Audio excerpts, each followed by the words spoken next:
Something I found out about you earlier this year is I was watching an episode of The Adventures of McT&A, and I guess one of the misadventures of McT&A, sorry, and I wrote it wrong in my notes, and there was an episode, I guess, spoofing a very popular vampire werewolf series that Yes. I found. That's how I found out your love for all things Twilight. I am admittedly a very serious Twilight dork. I am a Twitard, I think is what they call people like me, Twitards or something. I can't help it. I love the story. I don't give a damn about what anybody says. It's that story of the impossible love and the impossible situations, and it's the whole give and take and the pull and the drama and the heartache, and I'm a sucker. I'm like 12 years old deep on the inside, and I always will be, I think. But I am totally addicted to the Twilight films, and my very, very dear, one of my best friends in the entire world, Landell Goolsby, and I went and saw the first one when it first came out on DVD, or in the theaters, and went and saw the second one in theater. I saw the second Twilight twice in theaters, and same with the third one. And anyway, Kimberly Amato, my partner in crime in New York, she teases me incessantly about my love for Twilight, because I've seen both of them roughly about 300 times. And anyway, she said, let's do a Twilight spoof. And I was at first very much against it. I was like, we are not making fun of my dear beloved Twilight movies. There's no way. And then we got to talking about it and thought, oh God, okay, let's just be hysterical about this and let's do it big. And so I cast Josh Bitten to be the Edward character, and the aforementioned Landell Goolsby to be the Jacob character, and my friend Lisa Gershuni to be the Lisa character, to be the Bella character, and just had a blast. Just had an absolute blast. My good friend Alex Simon, who actually did shoot part of Brain Dead, was our DP for it, and he captured some fantastic images, and it came out really well. It's gotten, I think, 25,000 hits on YouTube or something. It's gotten a lot of play. Well, yeah, and if you're a guy, who's been forced to see the Twilight movies, this is something that you can then enjoy, from your own point of view, get a laugh at it. All right, so while Amato was out there shooting, Kimberly Amato was out there shooting Twilight with you, and the Misadventures of McT&A, you guys also worked on a trailer for something called Itch. Yes, sometimes you gotta scratch. And it takes me 500 times to say that properly, because I kept saying sometimes you gotta itch. It was driving me crazy. It's a really cool story about a couple of female serial killers, their relationship, the fact that they're actually in an abusive relationship. My character is so gross. She's hard to play, actually. She's very difficult. Fun, but difficult. She's very, very gritty and very, very controlling, and she's an abusive human in a lot of ways. So it's kind of playing Ghost of Christmas Past at the same time. It's very bizarre.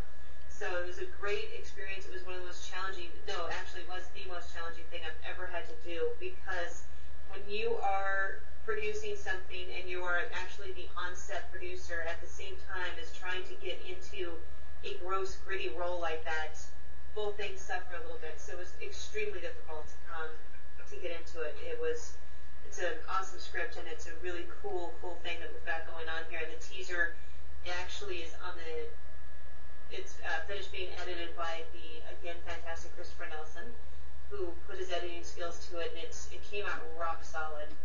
Thank you, Jason, Mr. Jason McCord, for doing your part of the job, so to speak, by supplying lights and sound and song for the teaser.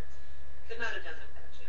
And yeah, it was a fantastic time. Very, very hard stuff, though. And the teaser is in a good place, and I'm really excited to see where we're going to take it as far as pitching for the feature.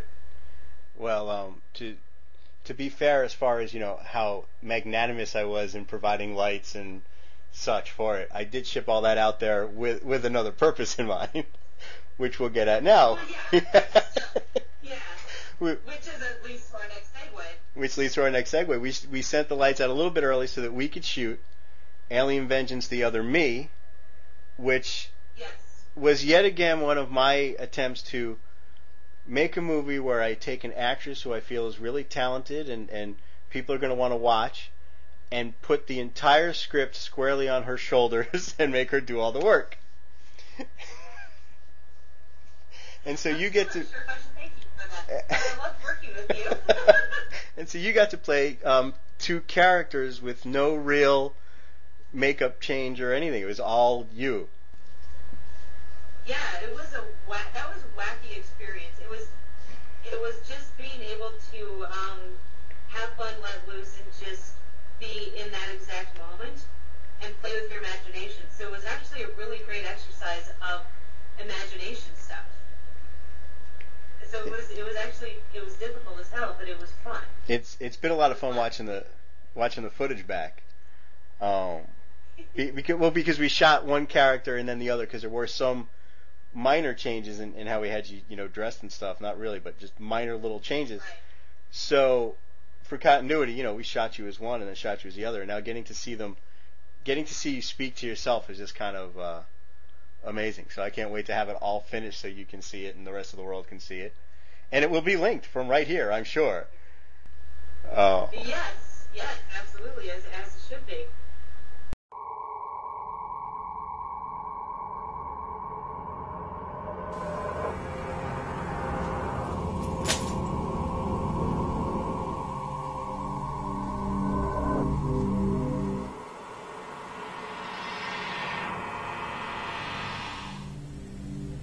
It just can't be. It just can't.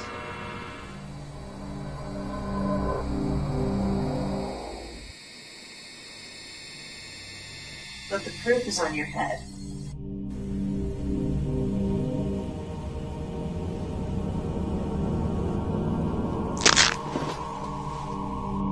It seems like we're becoming more and more alike every minute. You're a...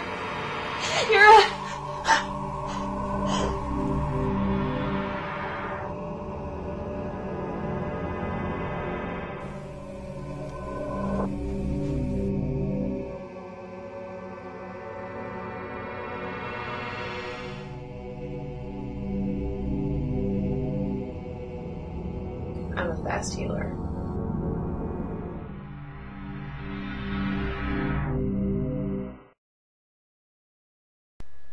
So, if you want to know more, a little bit more in depth about the great and mighty McT, the Michelle Tomlinson, go on over to Cult Goddess Magazine and read her full interview and see the full pictorial.